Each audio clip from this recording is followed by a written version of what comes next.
Muchas gracias, doctora eh, Ingrid.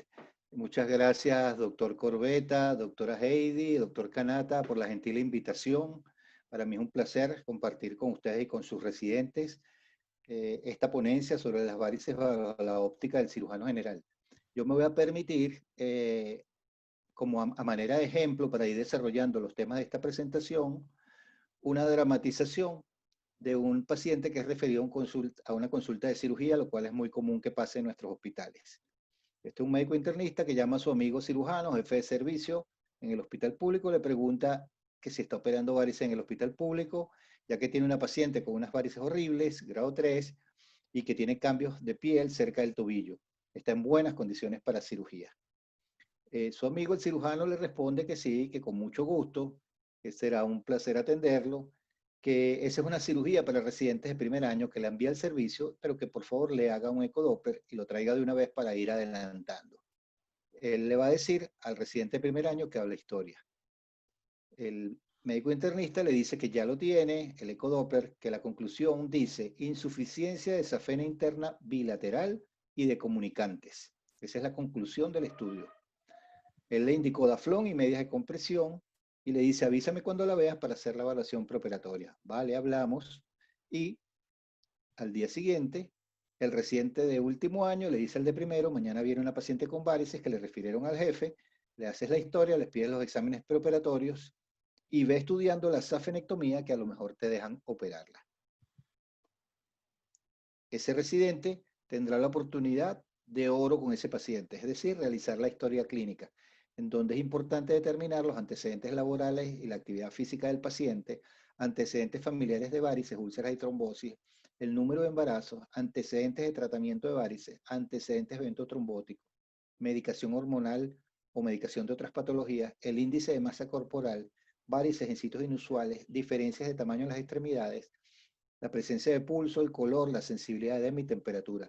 Todo esto es muy importante y relacionado con la condición actual del paciente, con factores predisponentes y con la posibilidad de ir desarrollando cuadros de enfermedad venosa crónica avanzados. Es decir, le va a permitir al paciente, al médico residente, al médico que trata al paciente, hacer una clasificación clínica, que es quizás lo más importante que se pueda hacer con un paciente con varices para encaminar el resto de su tratamiento de la forma más adecuada posible. Ingrid, si quieres, pones una preguntita que teníamos por allí, la pregunta número 1. Entonces, por favor, respondan esa pregunta. Ya más adelante ustedes verán la relación de esta pregunta, que puede parecer no tener nada que ver con lo que estamos hablando, pero ya más adelante verán que de alguna manera puede estar relacionado. Ok, si ya contestaron esa, podemos también puedes poner los resultados si quieres, Ingrid. Ya va, los chicos están votando, tienen que votar. Ustedes tienen, no veo a nadie que ha votado. Tienen una pregunta y tienen que, ¿sabes que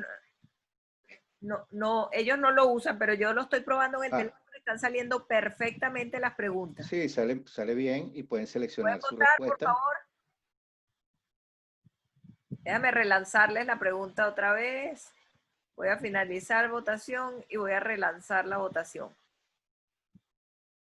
Bueno, esto es bueno porque se van entrenando en esto, ¿no? Chicos, voten.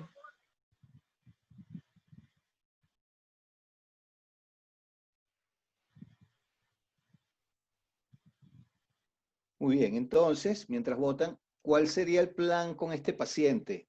Nosotros realmente podemos tener ya una aproximación, nada más con la información que tenemos, o necesitamos hacer algo más.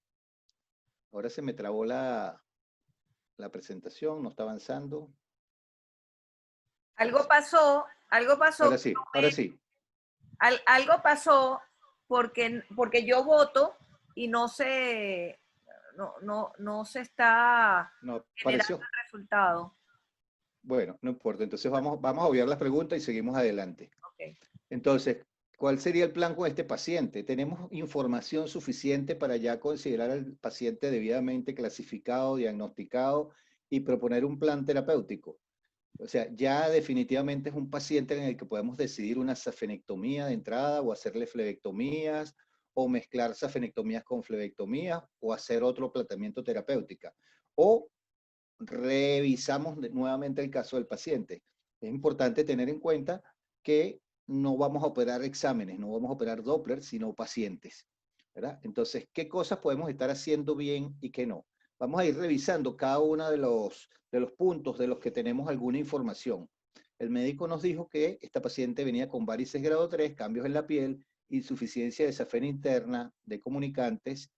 Tenemos la información esta por el Doppler, pero aparentemente no tenemos ninguna información sobre qué pasa en el sistema venoso profundo, si realmente ese paciente se justifica operarlo y si la cirugía que necesita es la que él ya mencionó, que era una safenectomía. Entonces vamos a ir desglosando cada uno de los puntos que se mencionaron en ese informe médico para ir aclarando algunas cosas que son importantes para que esto cambie y de cara al futuro cambiamos la forma de explicar o de expresarnos y de comunicarnos. Es decir, cuál es la clasificación, cuál es la convención en base a la cual debemos clasificar la patología venosa cuando se refiere a varices. Tradicionalmente se utilizó la clasificación de grados de las varices, desde el grado 1 hasta el grado 4. Esto no debe hacerse más.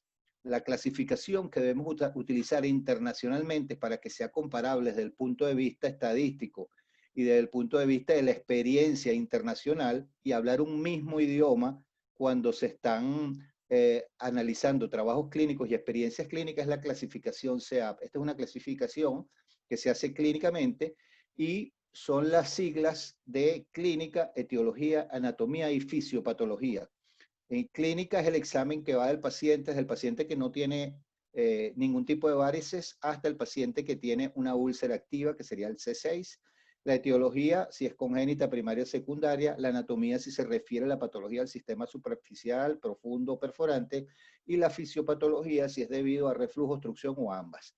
Esto es importantísimo. Hay una revisión reciente del 2020 que incluye algunas modificaciones a esta clasificación original y entre ellas, por ejemplo, incluye la corona flebectásica, que son unas redes de varicosas alrededor del tobillo, como un estadio 4, y incluye también la determinación, el examen físico, de que la manifestación sea de forma primaria o que sea recurrente. Todo esto para poder hacer comparaciones que sean válidas desde el punto de vista de la severidad y gravedad de los casos que se están comparando. Entonces es importantísimo olvidarse de eso de varices grado 1, grado 2, grado 3. La clasificación debe ser CEAP y es una clasificación clínica. Cuesta un poco al principio, hay que tener el apunte o una tabla o una ficha al principio hasta que la gente se va acostumbrando, pero definitivamente es lo que hay que hacerlo y cuando se recogen experiencias clínicas para trabajo de investigación, es importante que la nomenclatura que se utilice todo el tiempo sea esta. Entonces aquí tienen algunos ejemplos de la clasificación CEAP. Entonces aquí ven, por ejemplo, hay errores en donde la clasificación se tiende a determinar nada más por la parte clínica, sin tomar en cuenta los otros factores que antes mencioné, de etiología, de la anatomía y de la fisiopatología. Y decimos mal CEAP 1 cuando deberíamos decir que es un C1, ¿verdad? No hay CEAP 1, sino C1. Hay que escribir, como dice aquí abajo, toda la clasificación completa porque esto da la información exacta de cuál es realmente la etiología, anatomía y fisiopatología de ese paciente que tiene unas venas en etapa C1, que serían las telangiectasias y las venas reticulares, venas menores de 3 milímetros. Cuando las varicosidades ya son mayores de 3 milímetros, entonces hablamos de C2, ¿verdad? Aquí tenemos un ejemplo, por ejemplo, que es C2, A significa que es asintomático, que no tiene síntomas, la etiología es primaria, la anatomía superficial y P, que sería una perforante, que se palpan clínicamente anillos de perforante en algunos sitios, y la P es reflujo, porque no hay ningún antecedente ni de traumatismo ni de trombosis en el paciente. Es una enfermedad primaria. Entonces, así se va haciendo toda la clasificación, ¿verdad? Llegando al C3, ¿verdad? Y en el C3 pongo esta flechita roja a propósito, porque el C3 son varices como la de C2, pero además hay edema, varices y edema. Pongo la flecha roja porque cuando ya aparece el edema, ya eso es un síntoma de alarma Y eso puede hacer la diferenciación entre lo que es la enfermedad venosa crónica y la insuficiencia venosa crónica. Son cosas diferentes, no son intercambiables, no son equivalentes.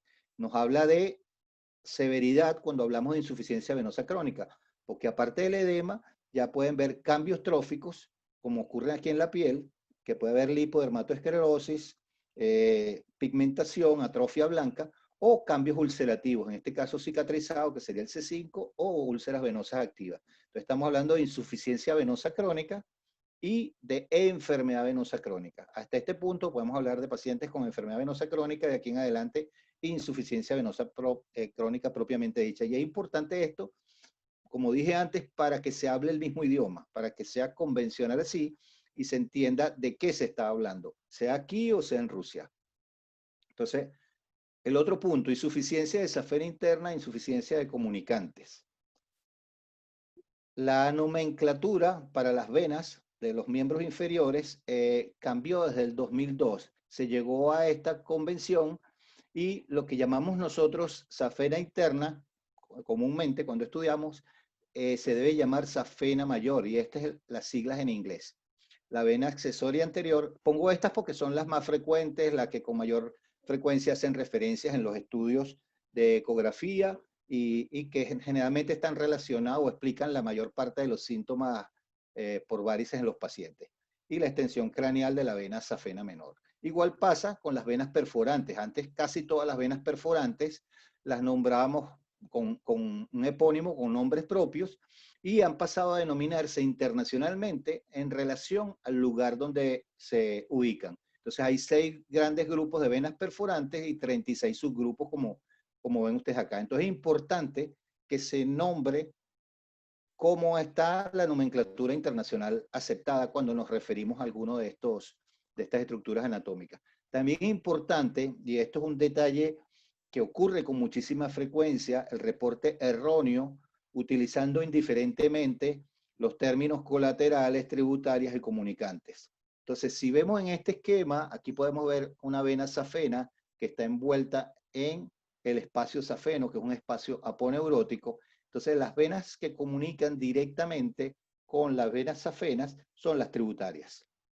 Las venas que comunican el sistema profundo, esta sería la fascia profunda, esta es la fascia superficial. Las venas que comunican venas del espacio profundo, del compartimiento profundo, atravesando las fascias, es lo que llamamos venas perforantes. Y las venas que son afluentes de las tributarias, las llamamos colaterales. Y las venas que comunican a las colaterales entre sí son las comunicantes. Entonces es importante que no se confundan esos términos. Cada uno tiene una característica muy particular que la define. Entonces esto es importante porque vemos muchos informes ecográficos en donde utilizan indistintamente una palabra o la otra, y no es correcto desde el punto de vista anatómico. Entonces, bien sabemos que el flujo venoso normal siempre es de abajo hacia arriba y de la superficie a la profundidad. Esto gracias a la competencia de las válvulas que están ubicadas anatómicamente dentro de las venas y que impiden el flujo en reversa o retrógrado, ¿verdad? Y el flujo es predominantemente de abajo hacia arriba, ese es el flujo venoso normal. Cuando ocurre una afectación de estas válvulas y no son capaces de contener el flujo venoso de retorno, entonces hablamos de insuficiencia valvular. No necesariamente eso se traduce en una insuficiencia venosa crónica, pero sí desde el punto de vista ecográfico en una insuficiencia valvular, y un poco más adelante diremos lo que es realmente un reflujo patológico para considerarlo ya como una insuficiencia venosa. Entonces, resumiendo y recordando un poco la fisiopatología de la enfermedad venosa, esa falla valvular que genera un reflujo va originando progresivamente debilitamiento de la pared venosa y además hipertensión venosa. Esa hipertensión venosa tiene unos efectos detallados que pudiéramos resumirlos en degradación de la matriz proteica, alteración estructural de las paredes de la vena, daños al endotelio, afectación del músculo liso y cambios en las propiedades. Y esto va a determinar que se produzca lo que nosotros conocemos como la varice, que es la dilatación patológica y permanente de una vena, ¿verdad? Pero esto lo explica en poco más detalle lo que llamamos el estrés de shear o por fricción. Es decir, cuando ocurre ese reflujo patológico genera un flujo turbulento y ese flujo turbulento va a generar cambios inflamatorios. Entonces aquí ya introdujimos una nueva palabra. Antes era reflujo, era un problema de tipo mecánico nada más que podíamos resolver tipo plomería, ¿verdad? Pero esto tiene un componente inflamatorio importante y ese reflujo, ese flujo anormal patológico, activa una cascada inflamatoria que determina que haya lesión del endotelio, que haya infiltración de la pared del vaso por leucocitos e incluso extravasación de glóbulos rojos, haciendo perpetuar un proceso inflamatorio dentro de la pared, generando daño a la pared y daño valvular. Es decir, que hay un proceso inflamatorio importante. Ese proceso inflamatorio determina disrupción endotelial con salidas de elementos formes fuera del vaso sanguíneo, incluso a través del vaso sanguíneo al intersticio, generando deposición de productos de degradación del glóbulo rojo y de la hemoglobina, como la hemosiderina, lo cual puede determinar la aparición de pigmento en la piel y liberación de sustancias proinflamatorias, citoquinas, interleuquinas, factor de crecimiento tumoral. Eso determina afectación en la síntesis de fibroblasto, alteración del equilibrio de las metaloproteasas, alteración de la síntesis del colágeno y eventualmente atrofia de la piel y ulceración. O sea que es mucho más complejo que lo que nosotros teníamos en mente como cirujanos de que es un problema de válvulas, resolvemos ese problema de las válvulas y se acabó, ¿verdad? Entonces, información respecto al Doppler.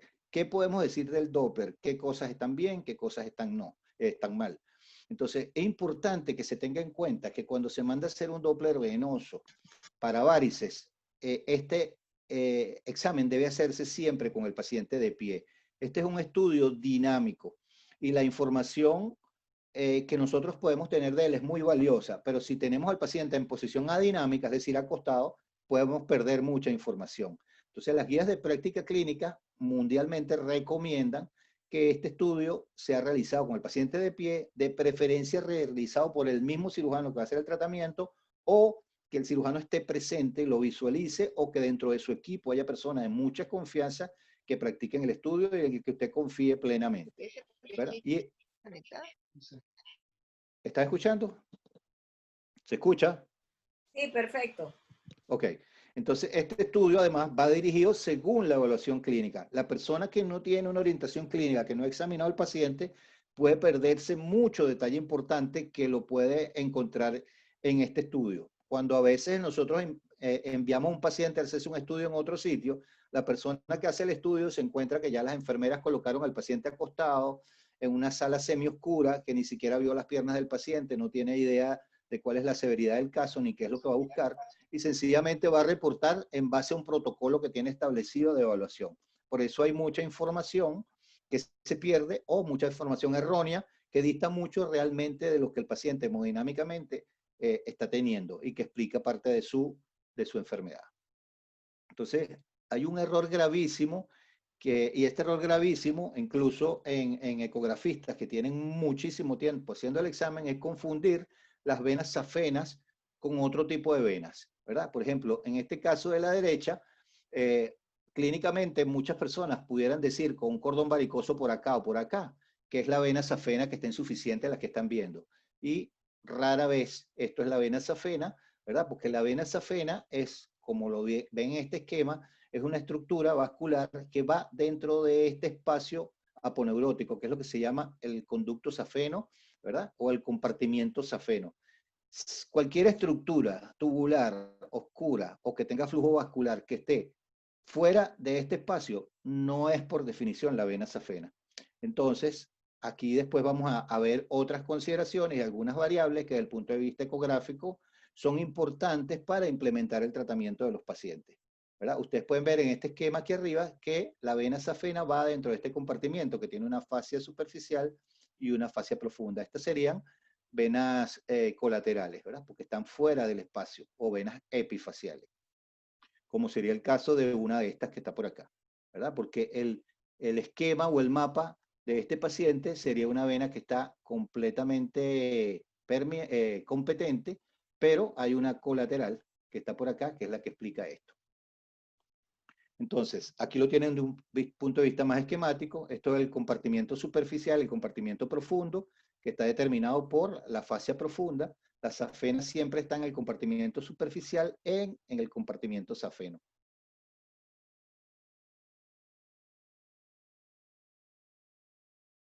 Presentación sería esto, aquí tienen la fascia superficial y la fascia profunda, y mucha gente pudiera confundir esto con la vena safena, sobre todo cuando tienen gran volumen o gran calibre, y esto es una vena del espacio superficial, es decir, una vena epifacial.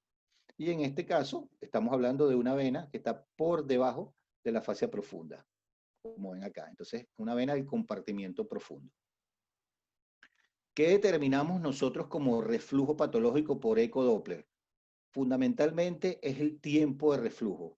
Esto en el 2003, el doctor Labrópulos llegaron a la convención después de estudiar casi 12.000 pacientes, que las pacientes que tienen insuficiencia valvular significativa, el reflujo es patológico cuando tiene una duración del sistema superficial superior al medio segundo y en el sistema profundo superior a un segundo.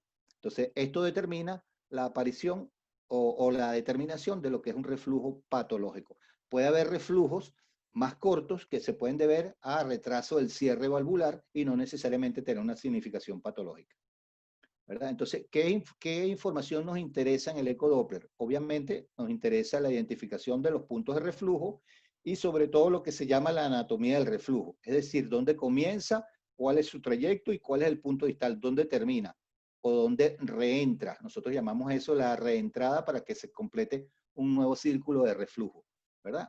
Generalmente la reentrada es a través de una vena perforante al sistema venoso profundo y se va repitiendo el circuito o el círculo vicioso. Entonces es importante para nosotros, insuficiencia de la safena no nos dice nada, ¿verdad? La insuficiencia de la safena, dicho de esa manera, puede ser 1 centímetro de reflujo o puede ser 60 centímetros de reflujo. Por eso es importante la información del ultrasonido.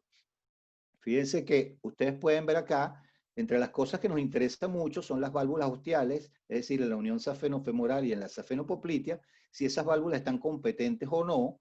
Eso puede tener algunas consideraciones desde el punto de vista de tratamiento. Aquí ustedes pueden ver un reflujo completo con una insuficiencia de las válvulas ostiales en todo el tronco de la safena, pero acá ustedes, si pongo el traductor del eco aquí, yo puedo decir que hay una insuficiencia de la safena, pero cuando reviso bien, las válvulas son competentes y el reflujo viene por un punto de fuga diferente al de la unión safeno-femoral. Es decir, que la insuficiencia de la safena es solamente un punto de paso del reflujo que realmente no está originado en la safena propiamente dicha, en la unión safeno-femoral, sino un punto de fuga diferente. Y quizás yo al corregir esto no tengo por qué extirpar o cerrar la vena safena. Aquí en este caso sería un reflujo segmentario propio de la safena porque quizá la válvula dañada está en este punto con estas venas competentes.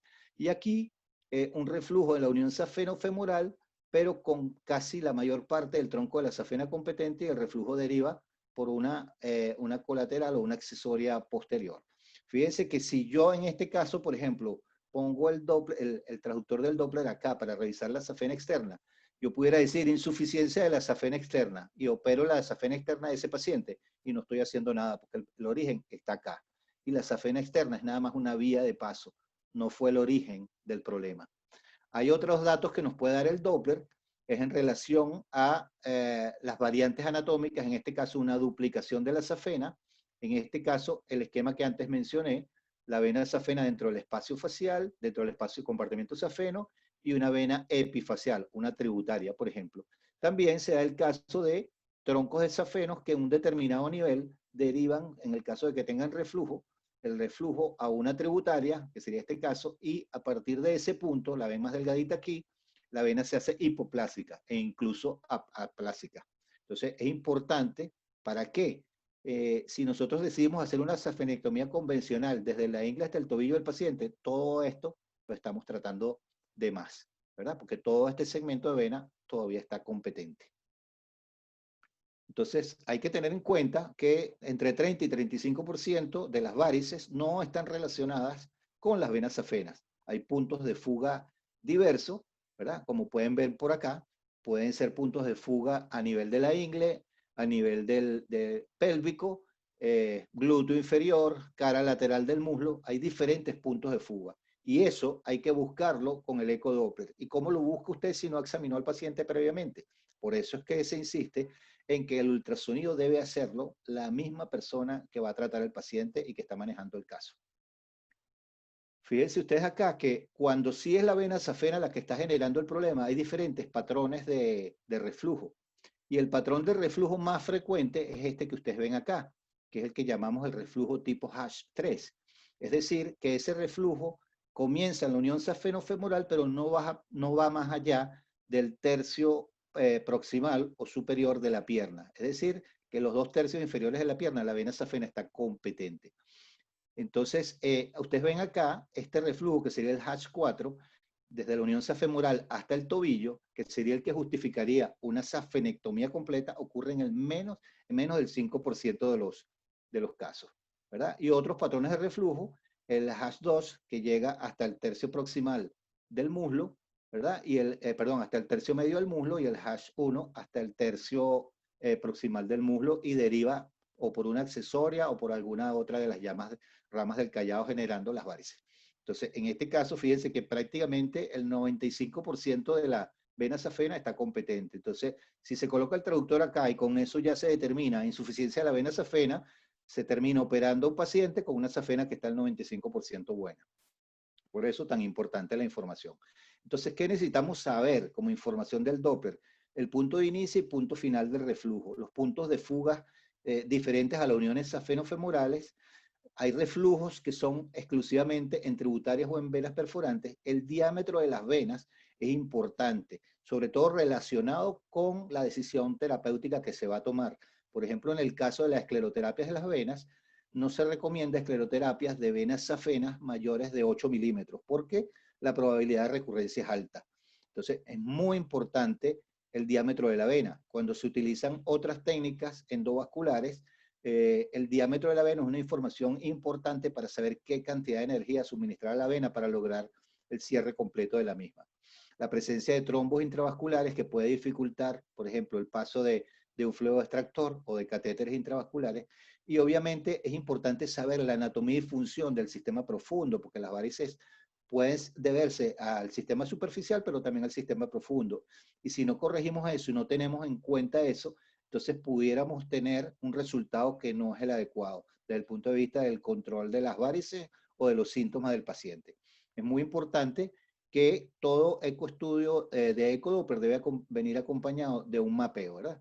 Es decir, de qué fue lo que se encontró, ya sea un mapeo clínico para el control del paciente o también hacerlo en el momento previo a la cirugía para saber exactamente qué es lo que hay que hacer y hacer el tratamiento siempre con un criterio hemodinámico. Es decir, tratar de eliminar la menor cantidad de capital venoso del paciente, es decir, venas que estén funcionales y dedicarse al tratamiento de las venas que realmente estén afectadas. Antes, cuando les decía la evaluación del sistema profundo, uno de los estudios que se puede hacer cuando el paciente tiene insuficiencia del sistema profundo asociado al superficial es la pletismografía para determinar si la predominancia de la clínica o de los síntomas del paciente se debe a problemas del sistema venoso profundo o el superficial. Pero esto además nos sirve para que ustedes vean, esta curva de acá abajo es la curva de un paciente sano. Un paciente sano, si tiene, por ejemplo, 10 minutos de pie, su presión venosa sube por arriba de 75 milímetros de mercurio.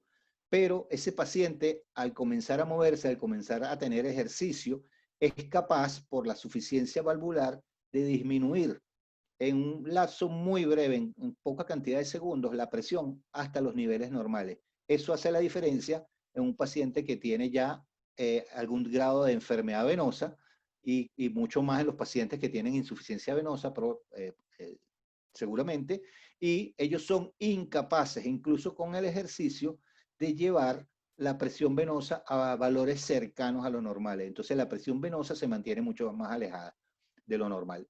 Y este sería el caso de un paciente con un síndrome postrombótico o con una obstrucción completa venosa del sistema profundo, donde es incapaz con el ejercicio de modificar la presión venosa y siempre se mantiene la presión venosa muy alta, lo cual determina, por supuesto, que los cambios inflamatorios ya mencionados sean mucho más acentuados. Entonces, una vez que hicimos el diagnóstico, que tenemos claro todo lo de la nomenclatura, que sabemos qué le vamos a hacer al paciente y que queremos ofrecerle un tratamiento, hay varias formas de tratarlo. Desde el punto de vista quirúrgico, estas son las las cirugías más frecuentes que se hacen, la ligadura alta de la safena, la crosectomía y stripping de la vena safena o safenectomía, las flebectomías conservando la vena safena insuficiente, la ligadura segmentaria de la safena y la estrategia Chiva, que es una técnica de cura hemodinámica de la insuficiencia venosa que se hace con anestesia local, básicamente rompiendo los puntos de hipertensión o de fuga, pero conservando la vena safena siempre. Y lo más moderno es el tratamiento endovascular o ablación de la vena safena, que se puede hacer químicamente con escleroterapia o con pegamento, la térmica, la que es con láser o radiofrecuencia o vapor de agua, y la mecánico-química, el Clariven y Feogrif. Vamos a ver algunos ejemplos aquí de ablación térmica. Esto es la utilización de calor para hacer una ablación de la vena, lograr una fibrosis de la vena por ablación, por calor, según la longitud de onda, en este caso con el láser, hay un punto blanco cromóforo, que sería la hemoglobina, en todos los láseres que tienen longitud de onda por debajo de 980, y el agua intracelular, por los láseres que tienen por arriba de 1064, es decir, 1300 y 1470, y los que han venido produciéndose posteriormente. Entonces, que esto determina que la afinidad sea por la hemoglobina o el agua, que se utilice menos poder de energía y menos daño colateral, por supuesto, para lograr el efecto de la ablación. Aquí tienen, esta es una fibra de radiofrecuencia, el efecto sería el mismo, generación de calor, y el calor hace la ablación o el cierre térmico de la vena. Todos estos procedimientos se hacen guiados por ultrasonido desde el acceso y el control del tratamiento. Aquí pueden ver a trasluz una fibra de láser, ¿verdad? Y en el caso de la radiofrecuencia, pues el control se lleva por medida y por ecografía. Todos estos procedimientos se hacen bajo guía ecográfica continua. Es decir, muy parecido a la laparoscopia, que en vez de estar viendo el monitor, usted está viendo el ultrasonido. Estos son ejemplos de ablación mecánico-química, en este caso con el Clariven, que es un dispositivo que mezcla la escleroterapia, es decir, un esclerosante, con un aparato, un alambre rotatorio que va generando una escarificación del endotelio para hacer que el esclerosante penetre de una forma más intensa, ¿verdad? Todo esto se hace por guía ecográfica también, con anestesia local. Y este otro dispositivo, que al principio es más o menos el mismo, solamente que el aparato no es mecánico, sino manual, y se hace una escarificación con esta estructura que parecen unos alambres, y se va inyectando el esclerosante, y todo, como dije antes, bajo guía ecográfica. Aquí tienen escleroterapia. Se puede hacer el tratamiento de las venas safenas o de las varices tronculares, o incluso de las varices pequeñas, a través de esclerosante, sea líquido o en espuma, guiado por ultrasonido, como en este caso. Y el cierre de safena con pegamento, que quizás es lo más reciente que se está haciendo, ¿verdad? Utilizando cianocrilato, y se hace por guía ecográfica la colocación de un adhesivo o un pegamento dentro de la vena. Eso también todo bajo anestesia local para el punto de acceso y ningún otro tipo de anestesia. Todos estos procedimientos son de tipo ambulatorio. Ahora, ¿qué nos dicen las guías? ¿Qué es lo que debemos hacer? ¿Qué nos dicen con respecto a la safenectomía? Fíjense ustedes que la clasificación de la American Venous Forum para la recomendación para cirugía abierta, es decir, safenectomía, stripping o flebectomía, es 2B. Eso es un equivalente a recomendar una colecistectomía abierta convencional en un paciente con litiasis vesicular. Si bien es cierto que puede resolver el problema, que bien indicada, bien hecha y en manos expertas, es una buena técnica, no es lo más recomendado en este momento. Entonces, ¿qué se recomienda en este momento? Que los pacientes que tienen una insuficiencia de las venas safenas se traten con ablación térmica endovascular. Esa es la mejor evidencia. Ya, son pacientes además que tienen una mejor recuperación y la calidad de vida es muchísimo mejor en los scores que se realizan que los pacientes que son tratados con safenectomía. Entonces, ¿qué ventajas tienen las ablaciones endovasculares que se pueden realizar bajo anestesia local o solamente anestesia en el punto de acceso? Son procedimientos ambulatorios, la recuperación es menos traumática y más rápida, el reposo es muy corto, tienen igual efectividad que la safenectomía, mejores índices de calidad de vida. La desventaja requiere tecnología especial y costosa y requiere entrenamiento especializado. En cuanto a la cirugía preservadora, pues también la evidencia no es buena, no es recomendable, es una alternativa válida, pero no es lo mejor que se le puede ofrecer al paciente. Y respecto a las venas perforantes, lo que sí hay una recomendación bien clara es que las perforantes no se traten de entrada en todos los pacientes, sino que se escoja cuáles son los pacientes que se van a tratar.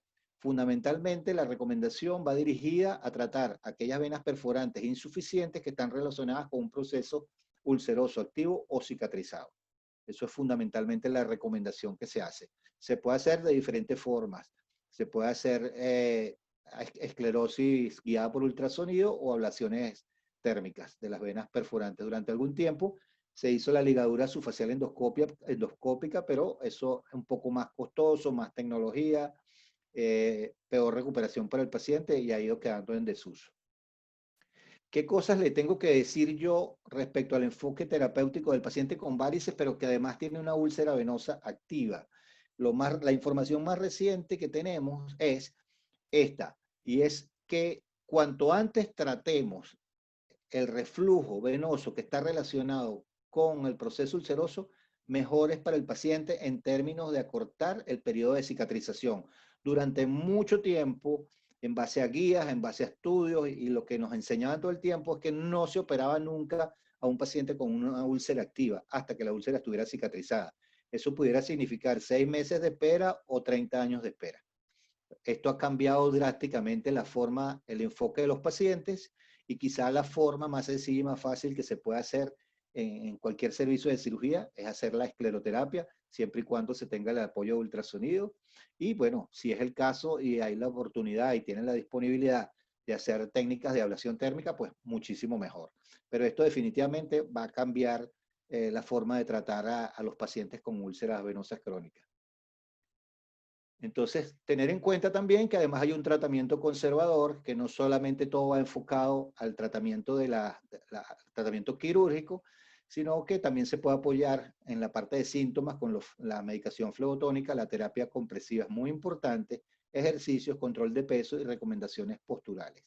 Obviamente sería extraordinario que los residentes aprendieran a dominar la técnica de escleroterapia, porque la escleroterapia va a permitir el manejo de algunos pacientes que no tengan la posibilidad de acceder a un quirófano o que lo no necesiten, o hacer el rescate en pacientes que ya han sido operados con anterioridad.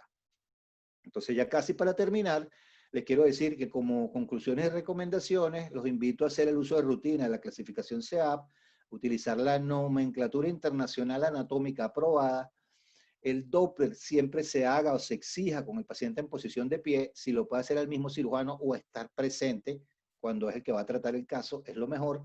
Que los tratamientos quirúrgicos se hagan siempre con criterio hemodinámico, siendo conservador hasta donde sea posible. El mapeo preoperatorio es la clave del éxito, es la guía, es el GPS. Si no tiene guía, está trabajando a ciegas y probablemente el resultado no va a ser bueno.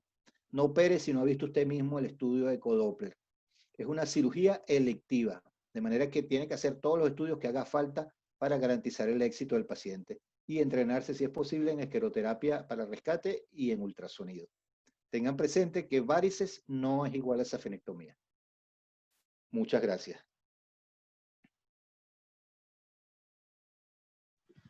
Gracias, Hugo. Excelente charla, bastante ilustrativa, dinámica.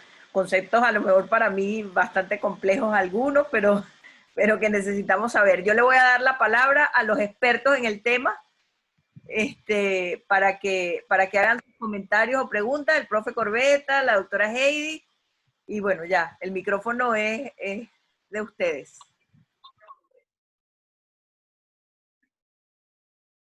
La doctora Heidi primero. Profesora, ¿me escucha? Profe. Sí, lo escuchamos, profe. Heidi, tuyo. Sí.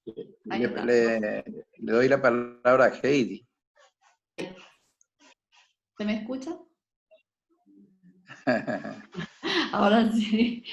¿Qué tal? Buenos días. Mucho gusto, doctor Navas. Un placer conocerle. ¿Verdad? Excelente la charla. Pudo hacer un recorrido por todo lo que es la enfermedad venosa así en cortísimo tiempo, así mucho poder de síntesis. Excelente. Tengo algunas preguntas, ¿verdad? Unas cuestiones para este momento. A su criterio, porque nosotros como tenemos residentes, entonces, y con ese tema de la pandemia, nosotros no estamos más tan cerca de los pacientes ahora, está pasando en todos lados. Entonces, el primer contacto de los pacientes, de estos suelen ser con los residentes o con los médicos de atención primaria. ¿Cuáles son las urgencias así que más ustedes suelen ver y qué es lo que podemos hacer, qué es lo que de entrada nuestros residentes pueden hacer con ellos? Porque el primer reflejo de los médicos suele ser, no, que te vea el especialista. Sí, ni mirarle, ni tocarle, ni nada, que te vea el especialista. ¿Qué es lo que ustedes están más viendo, doctor Navas, en la urgencia? Sí, bueno, yo quisiera complementar un poco con que toda esta información que yo estoy dando aquí la estamos tratando de llevar al pregrado. En el pregrado también hay una carencia muy importante de información. Entonces queremos que desde el pregrado, ya desde tercer año, incluimos varios temas en el programa obviamente se va según el nivel, según el semestre o el año, se va profundizando en lo que respecta a semiología, a diagnóstico y a terapéutica, ¿verdad? Pero hemos ingresado al currículum estos temas para que ya desde la formación inicial ya se tenga y no pase eso que usted está diciendo, que le tengan miedo, que le tengan terror y que quieran que de entrada estos pacientes que pudiera perfectamente manejar hasta cierto nivel un médico general con buena información, no sobrecargar a la parte especializada. Ahora, en el tema COVID, en el tema de la pandemia, hay una clasificación, hay una guía de recomendación que se llama VELAS, que está encaminada a jerarquizar qué pacientes durante la pandemia con patología venosa deben atenderse. Y fundamentalmente en épocas de crecimiento exponencial de la pandemia, por ejemplo, esa es la que estamos empezando en nuestro país, tratar de que esa patología o esa atención se restrinja fundamentalmente a los pacientes que tienen una hemorragia como una ruptura varicosa, por ejemplo, o que tienen fenómenos trombóticos que son muy frecuentes en los pacientes con COVID, sea trombosis superficial o trombosis profunda.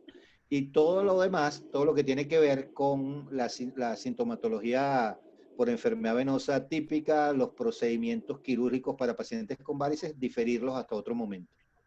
Quizás yo creo que deben enfocarse en tratar inicialmente a esos pacientes para no sobrecargar las áreas de triaje o de atención, que seguramente van a estar mucho más demandadas con pacientes con otro tipo de molestias mucho más graves, más severas, ¿no?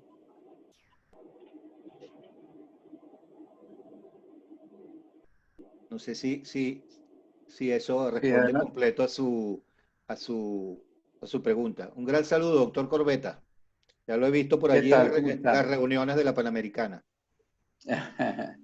Yo le avisé que justamente los lunes a la tardecita tenemos la reunión del Consejo Superior y si me podían esperar o cambiar, pero me dijeron de que eso ya decidieron hace varios años los lunes.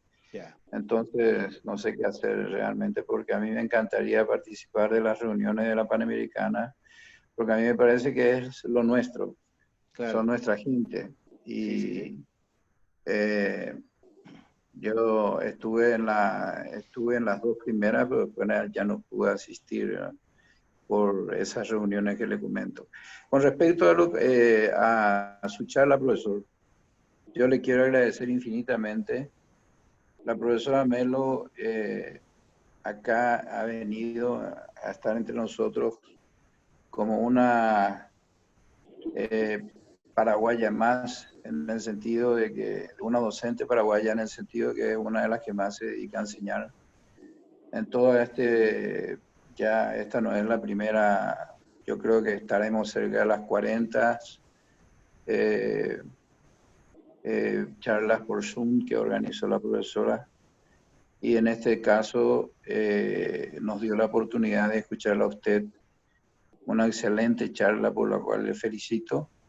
Yo creo que no hay nada que agregarle y seguramente no sé si van a seguir los lunes, pero que yo pedí 2 meses de tiempo para ver qué puedo hacer. Sí, leí su mensaje. Sí. Muchas gracias. Bueno, un gran saludo, doctor. Un placer verlo por acá. Muchas gracias a usted, profesor. Y a la doctora Melo. De nada, ¿alguna pregunta que tengan? Los chicos siempre tienen inquietudes, pero ellos son un poquito callados, pero pueden hacer Bueno, pero preguntas abiertamente, o si no, Heidi, claro, a manera de conversación. No hay Claro. estrés, no hay presión, no es un examen. había Sí. una actividad un poquito dinámica con unas preguntas que me había dado Hugo, pero yo tuve un problema con la computadora y en lo que apagué y tuve que reiniciar, quizás por eso es que hay este problema, pero estaba bien dinámico eso de poner a comparar las varices, que generalmente uno las pone como una patología, bueno, de R1, todo fácil, con una colecistectomía, ¿no? A ver qué opinaban. Al final no pudimos hacer esa. Claro, el enfoque o la comparación quería darla con qué es lo ideal en un paciente que tiene una litiasis vesicular, que quieres hacer una cirugía programada, si era lo ideal hacer una colecistectomía laparoscópica o una colecistectomía a cielo abierto. Obviamente sabemos que la recomendación número 1 es hacer una colecistectomía laparoscópica.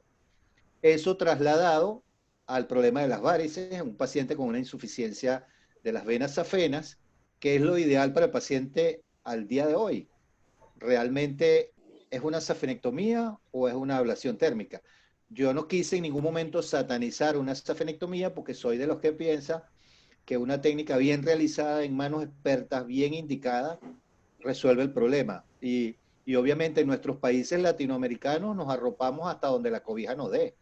A veces no tenemos en un hospital público la posibilidad de brindar lo que está en el nivel número 1 de recomendación, pero resolvemos el problema del paciente.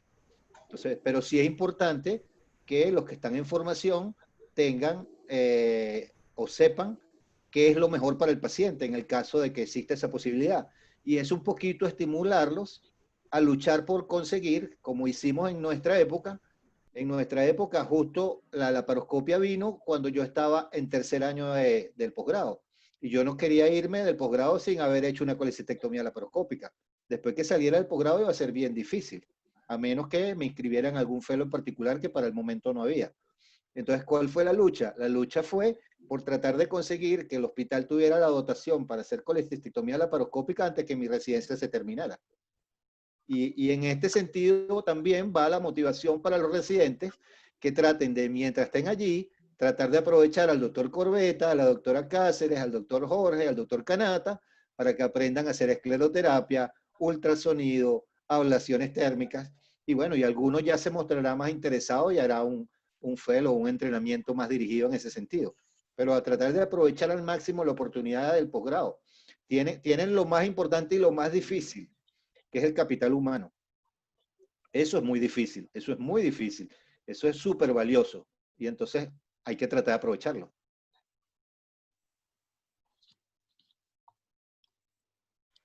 Heidi, ¿quieres hablar? Sí, justamente con el tema de los residentes, ¿verdad? No sé si está por ahí justamente alguien que estaba interesada, que era la doctora Rosana, también, ¿verdad? Y una de las cosas que ahora que el profesor mencionó el tema del pregrado, ¿verdad? Nosotros también tenemos, empezamos a meter también, porque justo estamos nosotros en los temas de quinto año, sería nosotros para el plan viejo, ¿verdad? Que ahora estamos con el plan nuevo. Si doctor Nava podría mencionar las diferencias que hay entre porque hasta en eso a veces tenemos dificultades, patología arterial versus patología venosa. A veces tenemos dificultades justamente con el tema del Doppler. Viene el paciente, viene junto a mí, ¿verdad? Y me trae un Doppler arterial. La palabra.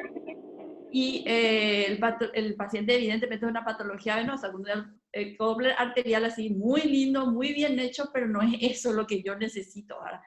Y tenemos la particularidad que en nuestro hospital a veces hay, a veces no hay. Entonces el paciente pagó por dicho estudio, ¿verdad? Y me viene todo ilusionado, él ya como para preparar su cirugía, pero me trae un ecodoppler arterial. Entonces de ahí ya estamos a veces empezando a tropezar. Pido la palabra. Sí, ya, el doctor, entonces la diferencia entre paciente arterial y venoso, así, los tips para acordarte, y creo que el doctor Rubén quiere hablar también. Y bueno, la diferencia entre patología arterial va a depender mucho de cuál es la situación clínica del paciente. si la molestia es por un dolor agudo, si la molestia es por una úlcera, isquemia de los miembros, diferente que el dolor venoso, ¿verdad? Entonces hay características.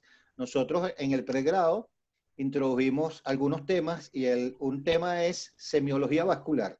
Y en ese tema de semiología vascular es para que el estudiante aprenda la diferenciación entre lo que es una persona que tiene un problema con clínica arterial, con clínica venosa o mixta.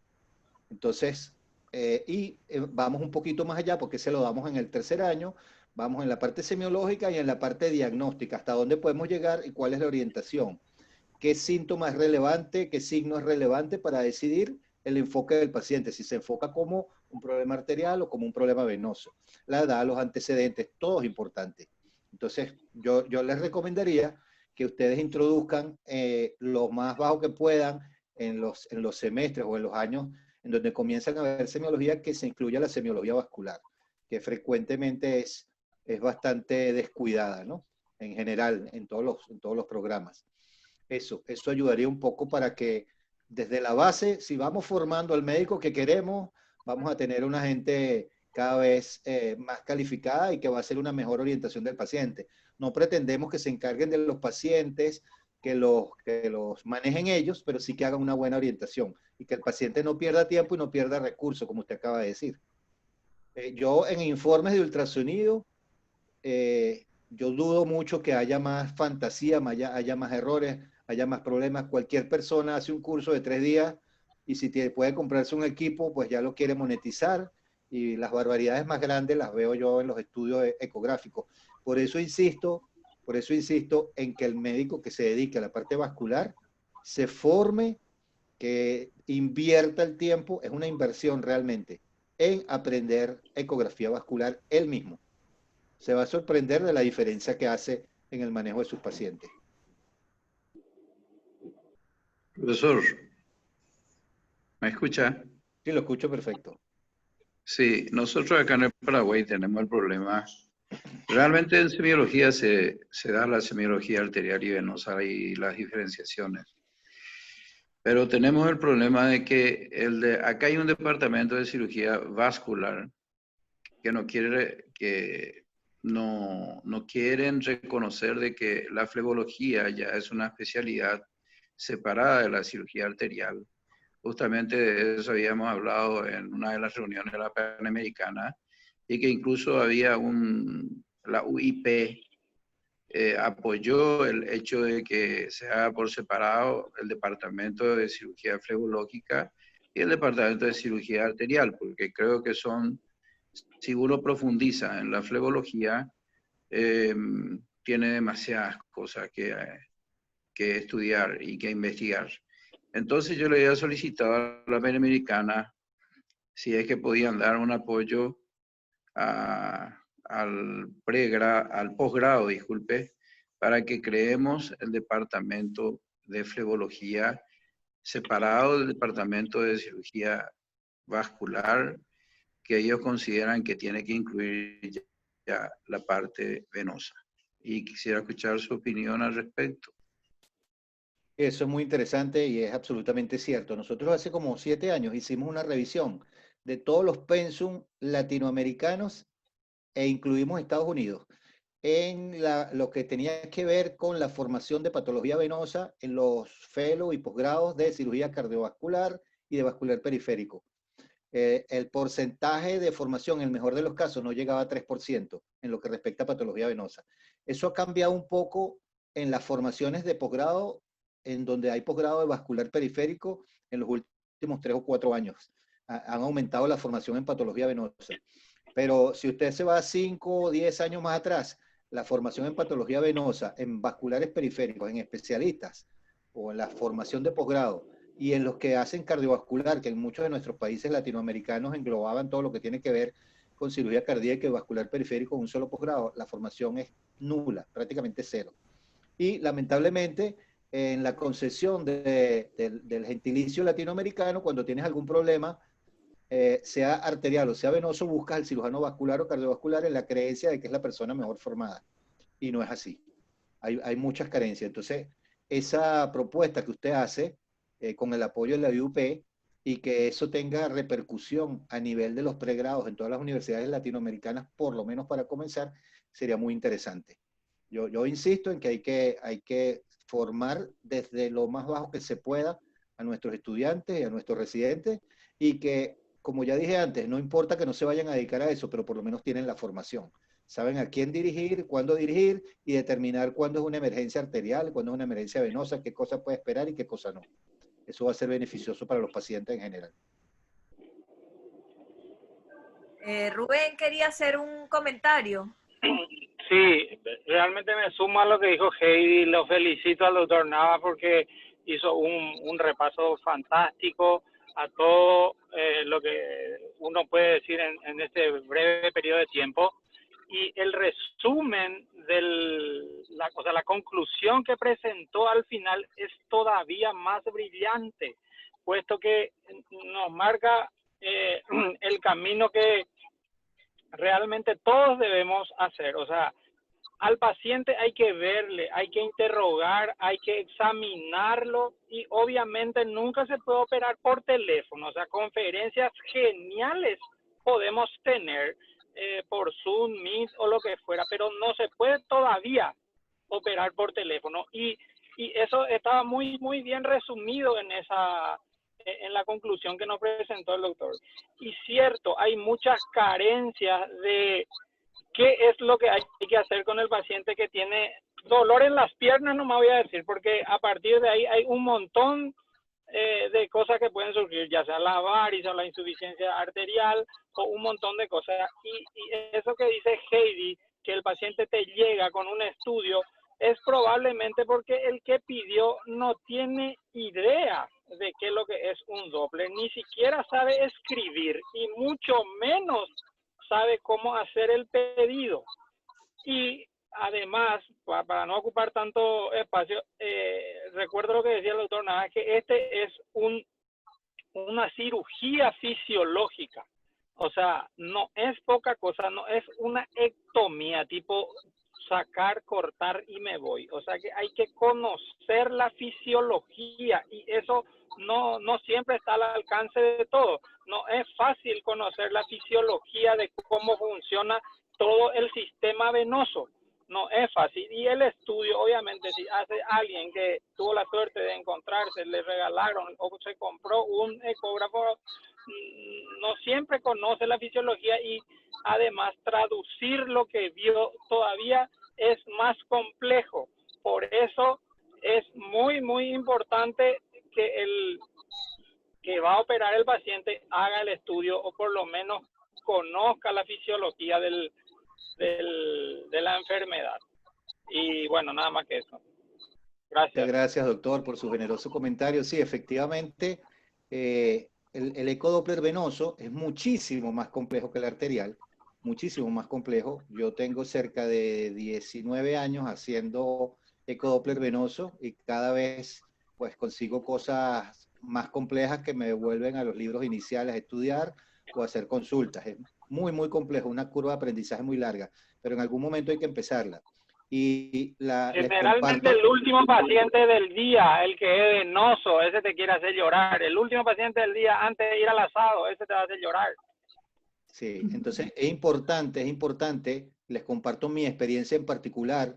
Mientras hice flebología, sin hacer yo los estudios venosos, era una cosa, y cuando comencé a hacer los estudios venosos, subí de nivel. Yo siempre digo que esto es, como en nuestro país está muy afincado el béisbol como deporte, yo siempre digo que no puedes estar en las grandes ligas si no haces el ecodoppler venoso tú mismo. Y la similitud que hago es con un cardiólogo. Si un cardiólogo si un paciente va a un cardiólogo y el cardiólogo le dice, vaya a tal sitio, que lo ausculten y me traiga escrito un papelito lo que le encontraron en la auscultación, y yo me voy a guiar por lo que dice ese papelito. Es posible que tenga la suerte, que tenga un buen auscultador que me dio unas recomendaciones, una guía apropiada, pero es altamente probable que eso traiga una información viciada que me va a ayudar muy poco, o por el contrario, puede perjudicar a mi paciente. Entonces, hagan esa similitud, y quien se dedique a esto... Este es el mejor ejemplo. Sí, haga el esfuerzo para aprender. Porque la curva, como les dije, puede llevar 30 años, pero hay que empezarla en algún momento.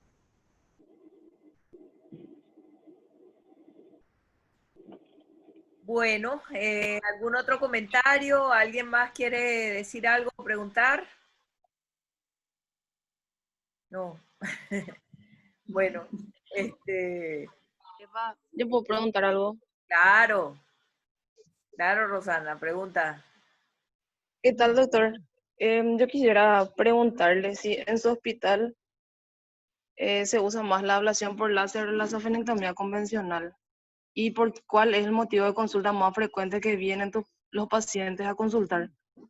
Porque yo hice un trabajo de 5 años más o menos acá de la cátedra y nuestros pacientes tienen un promedio más o menos de consulta, o sea, esperan más o menos 11 años después de que se le presentó el primer síntoma para consultar y la mayoría casi vienen ya con úlcera varicosa y consultan por dolor, no consultan por la úlcera en sí. Y nosotros acá en el hospital lo que más usamos es la safenectomía convencional porque no contamos con la ablación por láser, ¿verdad? Que es lo recomendado.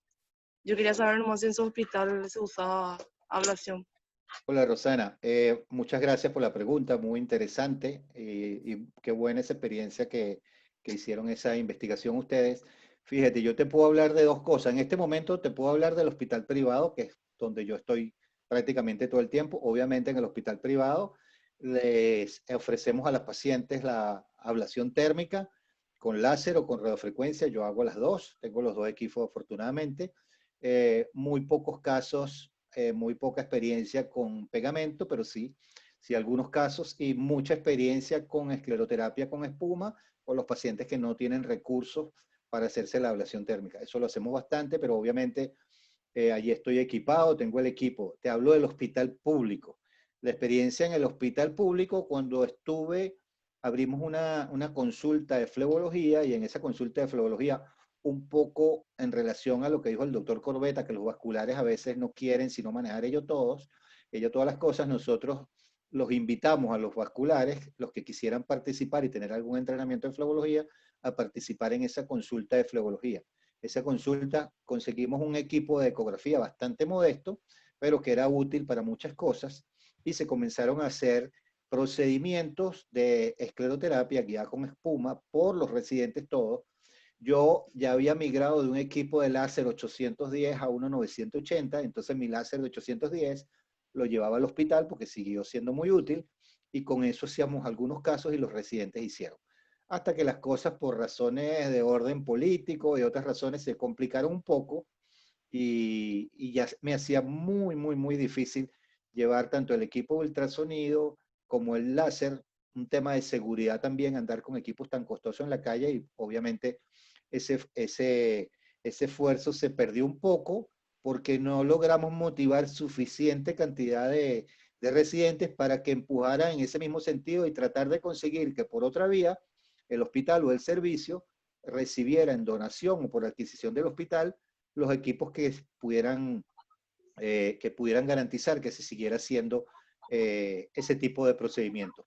Esa es la experiencia en el hospital. Definitivamente en todos los países latinoamericanos, pues es bastante difícil que tenga un equipo de ecografía en un servicio de cirugía, un buen equipo de ecografía o que tenga un equipo de láser o radiofrecuencia, pero la escleroterapia, si consigue un equipo de ecografía, que sería mi recomendación, que no es muy difícil conseguir una donación, empezar aunque sea con escleroterapia, aprovechando al doctor Corbetta, al doctor Canata, a la doctora Heidi, aprovechen de aprender eso y algunos se va a animar y seguramente se va a dedicar a esto. Entonces, esa es la respuesta que te puedo dar, Rosana. No sé si había algo más en tu pregunta, no recuerdo ahora, si se quedó algo sin responder. Sí, le hice una pregunta, si ¿cuál es el motivo de consulta más frecuente de los pacientes? Bueno, De el su motivo de hospital. consulta más frecuente en Venezuela es estética, definitivamente, sin duda. Sin duda la estética, la venezolana es muy coqueta. Entonces la estética es el motivo de Ahí está consulta. toda la mi universo, Rosana. Así es. Acordate. El primer motivo es estético y el segundo motivo es dolor. Y quizá cuando el motivo de consulta es dolor, probablemente el 25% solamente se debe a enfermedad venosa. Generalmente son dolores de otro tipo, por eso es importante lo que dijo la profesora Heidi, que es muy importante la parte semiológica para diferenciar si el origen del dolor tiene algo que ver con patología vascular o no. Frecuentemente son problemas radiculares en la columna, problemas en las rodillas, en las articulaciones, reumatismo, desgarros musculares, cualquier innumerable causas de dolor, pero no necesariamente todas dolor y menos dolor de tipo venoso. El dolor de tipo venoso es un dolor muy claro y muy típico, ¿verdad? Es dolor que mejora con el reposo, con la elevación de los miembros inferiores. Es raro que ocurra con el paciente de noche durmiendo. Cuando un paciente me dice que no puede dormir por dolor, que el dolor lo despierta en la noche, yo prácticamente descarto la patología venosa, como no sea un fenómeno trombótico, ¿verdad? Pero eso tiene otras características clínicas. Entonces, eso es importante desde el punto de vista semiológico. Quisiera agregar algo. Sí. Bueno, para la pregunta de Rosana, ¿verdad? Podríamos diferenciar bien, depende de dónde consulta el paciente, así como le sucede al doctor. Aunque todas las mises están en Venezuela, las paraguayas también consultan por estética. En el consultorio privado, en general, es por la mayor cantidad de ellas consultan por estética, o sea, las arañitas y todo eso. En cambio, en los hospitales, hay un hospital de clínicas, como donde estamos nosotras, la mayoría de la gente consulta por dolor. Pero es tal y cual como dice el doctor Navas. Nosotros tenemos un altísimo porcentaje tenemos problemas con sobrepeso y obesidad. 60% de nuestra población está con ese problema, según lo último que salió del Ministerio de Salud. Y estamos con eso. Y la mayoría, el paciente generalmente no viene de entrada junto al flebólogo, ¿verdad? Generalmente va al clínico y el clínico sin mirarle prácticamente le dice, me duelen las piernas, entonces, andate junto a la doctora, andate junto a la doctora. Ojalá se fueran todos a mi consultorio, ¿verdad? Pero no es así. Más bien, se van a la seguridad social y en el consultorio externo del hospital de clínicas. Y muchos de los casos, cierto, tiene sus varices, pero la causa de su dolor muchas veces es más osteoarticular, o sea, es evidente ese dolor que es a la mañana, después como que la paciente empieza a caminar y ahí dice, parece que se calienta mi hueso, ahí recién puedo caminar, o sea, evidentemente va por otro lado. Y sí, a veces a la tarde se suma también el edema miembro inferior y molestia. Y como dice, la mayoría de esos son los casos que nosotros estamos viendo. Una cosa que no se tiene en cuenta, que el doctor citó también, son las medidas higiénico-dietéticas, que prácticamente nadie le dice al paciente, y si el paciente no sabe, ¿verdad? Y el médico tampoco no sabe, entonces él no se apega también a eso. Tenemos un montón de gente que está en nutrición ahora que le puede ayudar al paciente. Tenemos nutricionistas, 3 o 4 consultorios ahí que muchos de ellos están vacíos. Dice, está la nutricionista ahí, uno le dice al paciente que se vaya y no se va, y eso le puede ayudar muchísimo. Hay gente que de repente se apegó al tratamiento, que bajó 5 kilos y te dice, mi vida es otra. O sea, ha cambiado muchísimo. Algo tan sencillo le puede aliviar muchísimo a las personas sus síntomas y facilita también el tratamiento tanto de su parte osteoarticular como de su tratamiento venoso. Es una cosa que hay que tener en cuenta, pero hay que decirle al paciente, hay que explicarle, entonces él se apega también al tratamiento, ¿verdad? Y nos facilita muchísimo las cosas a nosotros. Eso es tan importante lo que acaba de decir Heidi, que yo digo que el tratamiento de primera elección para el paciente con úlcera venosa y con índice de masa corporal por arriba de 30 es la cirugía bariátrica. Yo a los pacientes no los hago perder tiempo, los mando a cirugía bariátrica de una vez si tiene un paciente con úlcera y índice de masa corporal por arriba de 30. Y la verdad que la diferencia del cielo a la tierra, yo diría que un porcentaje por arriba del 90%, cuando vuelve a control a mi consulta, la úlcera ya está cerrada, sin que yo le haga nada. Solamente perdió 15, 20 kilos y ya cerró la úlcera. Así es. Bueno, buenísimo. Buenas tardes. ¿Sí? Buenas tardes. ¿Puedo hacer un comentario? ¿Sí? No sé quién habla, pero a ver. Me presento, doctor Cristian Pino, de Mérida, mucho gusto. Ah, ok. Sí, habla, Cristian. Bueno, primero que nada agradecer al doctor Hugo por la invitación, residente de cirugía vascular periférica de Mérida. Y bueno, en primer instante, pues agradecer y agradecer al doctor Hugo por no satanizar la safenectomía, porque en algunas ocasiones cuando escuchamos algunas charlas más actualizadas, pues uno como que se siente mal como residente, puesto que en los hospitales públicos no tenemos la tecnología para realizar ablación, bien sea radiofrecuencia o láser, sino safenectomía, ¿no? Y entonces uno como residente, uno se siente mal porque piensa que no está en este instante aprendiendo estas cosas, sino estamos resolviendo con lo que tenemos. Y bueno, en primer instante eso, ¿no? Ya tendremos que buscar otras alternativas en privado, algunos fellows, otras cosas para aprender esta tecnología y ayudar a los pacientes mínimamente invasivos, y cada vez se busca que el paciente pues no tenga tantas consecuencias en su postoperatorio, etcétera, etcétera.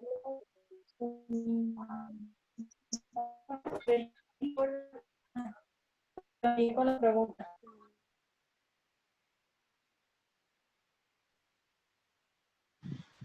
¿Sí? No sé si silencié a Cristian.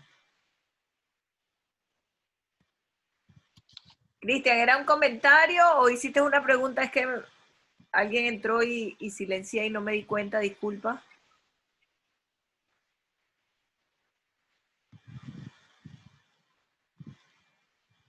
Era un comentario acerca de la safenectomía en los hospitales públicos, que es la única herramienta que tenemos, y sobre todo acá en Venezuela, que la situación de los hospitales pues cada día es tremenda, y de una u otra manera ayudamos a través de safenectomía, pero tenemos muy en claro los residentes que debemos dirigir nuestros conocimientos a hacer procedimientos cada vez a los pacientes. Bien. Bueno, gracias por el comentario. ¿Algo quieres decir, Hugo, al respecto o alguno de los doctores aquí? Sí, bueno, me contento que Cristian y otros residentes estén por acá. Yo hice extensiva la invitación a los residentes de vascular y de angiología en Venezuela, los que tenían la oportunidad. Ahora, como dije antes, estamos en un movimiento, en un momento de expansión del contagio del COVID-19, y entonces muchos de los residentes han sido exigidos a colaborar directamente en primera línea con la atención de triaje de los pacientes, y muchos se excusaron de no poder estar porque por la hora obviamente están ocupados en sus respectivos hospitales, ¿no? Entonces le digo a Cristian que bueno, ya en conversaciones con la jefa de su posgrado, la doctora Mari Delgado, pues eventualmente ustedes van a tener rotaciones en algunos de los centros privados. Esa es otra cosa, que si no se puede hacer en los hospitales, el residente interesado puede hacer una rotación con sus adjuntos, con sus profesores en los centros privados, y ir a aprender, trabajar en plan de ayudante en lo que el tiempo del posgrado les permita, o hacer lo que nosotros hicimos alguna vez, que son las rotaciones electivas. Y pues el residente puede pasar a entrenarse. Bien.